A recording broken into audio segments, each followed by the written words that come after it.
mim, eu que sou do direito, está muito claro qual seria a prioridade. Qual que seria a prioridade hoje? Você restabelecer o que foi rompido. Pra Você mim restabelecer seria. a ordem, verdadeiramente, a ordem que eu digo das coisas. Sair de uma cada ditadura, um né? no É seu a prioridade. quadrado. E a lei. Sim. Né?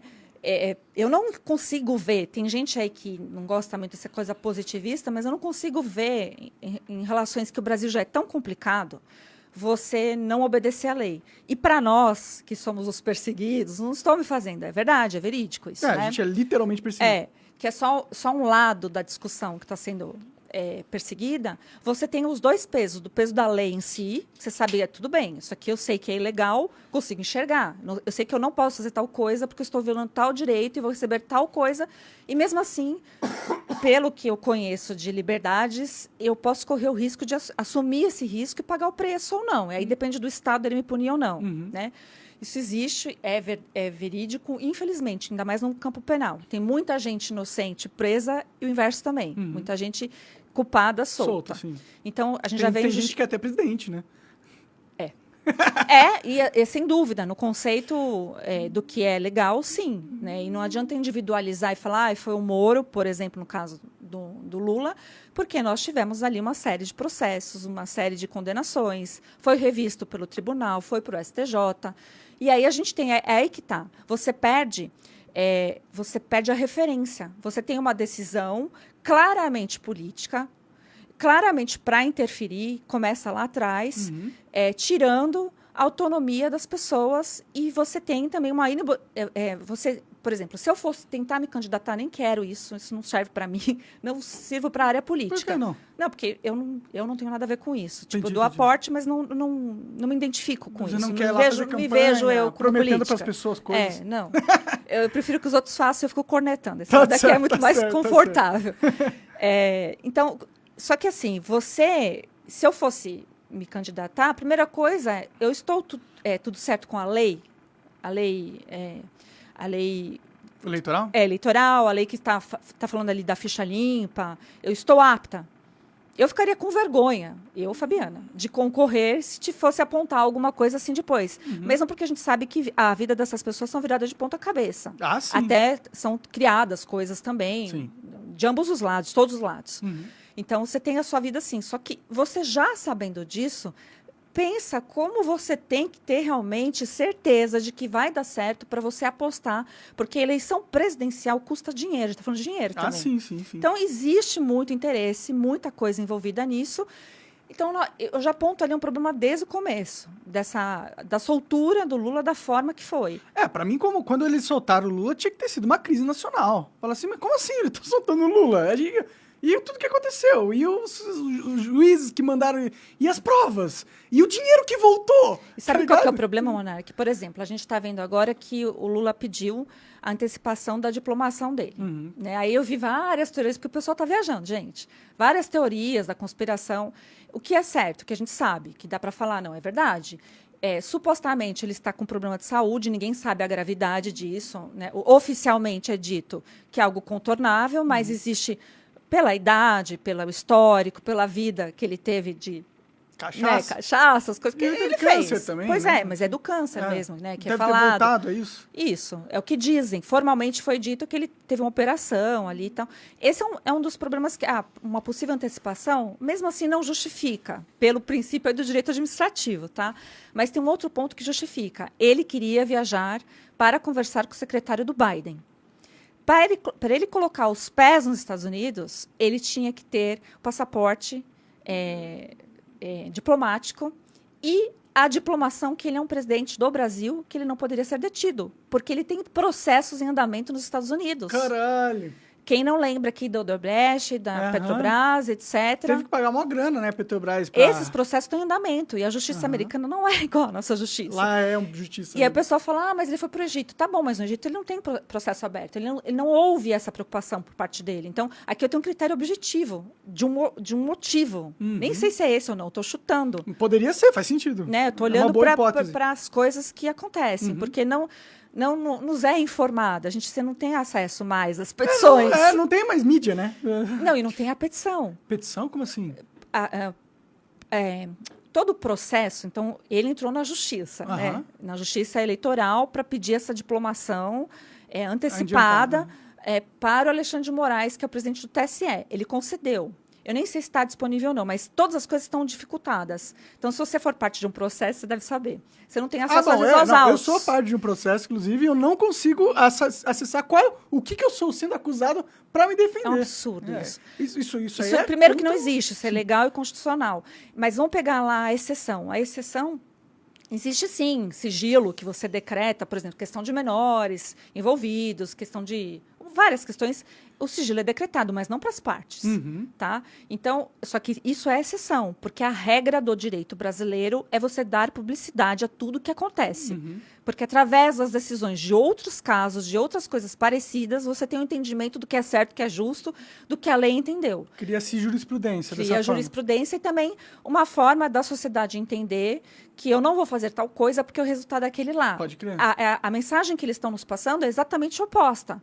Eu nem sei o que eu posso fazer, eu nem sei o que eu estou errado ou não, e eles já fizeram coisas assim completamente absurdas, de criar uma lei agora e punir crimes que você fez, uma conduta que você fez no passado, só que naquela época não era crime. Pode crer, o que é também constitucional. Absurdo, porque como que você vai ter esse controle, Monark?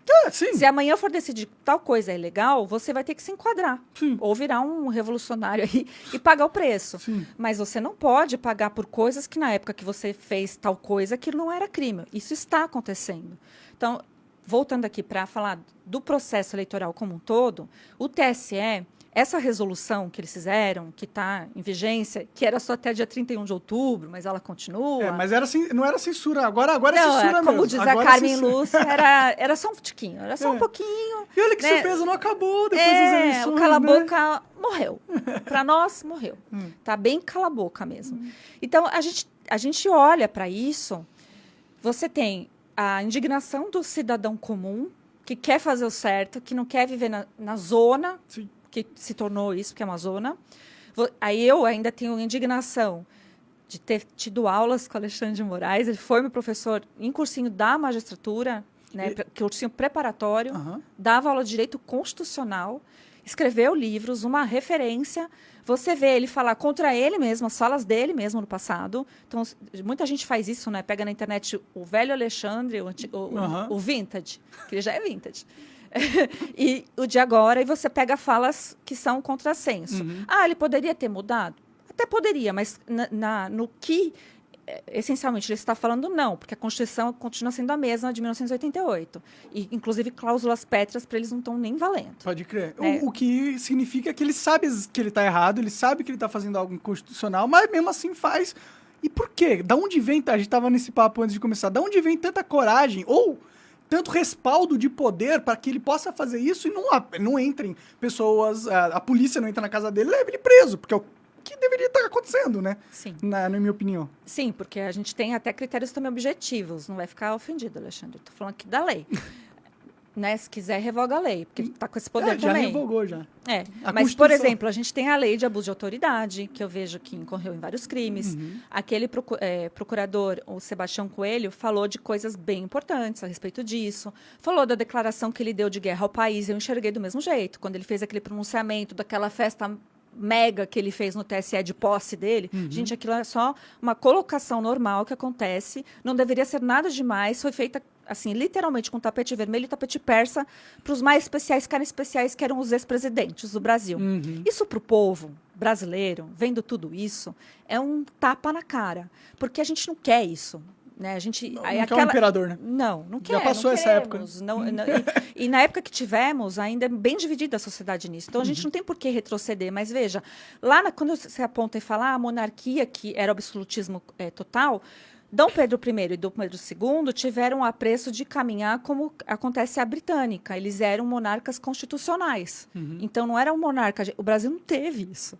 Então, para nós, a gente olhar para isso... Por isso que eu falo, o Brasil precisa entender a identidade dele. Porque a gente olhar a figura de alguém concentrado, um poder tão grande, e sim, o nome é ele, mas os outros também dão esse aporte, você se pergunta mesmo o que está por detrás dele. E aí eu vejo esses movimentos que a gente falou aqui, supranacionais, suprapartidários, não estou ligando, essencialmente, vou falar de coisas que existem no Brasil. Infelizmente, nós temos uma narcoditadura também em andamento. Independente da minha vontade, dessa vontade, você concorda ou não concorda, isso existe. Todo mundo sabe aí que você tem um problema de... O Rio de Janeiro já era, né? Vamos só ser Mas sinceros. São Paulo também. São Paulo também? São Paulo tem outro tipo de crime, mas que também suporta a narcoditadura. É o crime patrimonial, né, ligado ao patrimônio. Então, você furtado, quem nunca foi, né? Os meninos do celular, que pode, para aqueles que votaram, pode, né?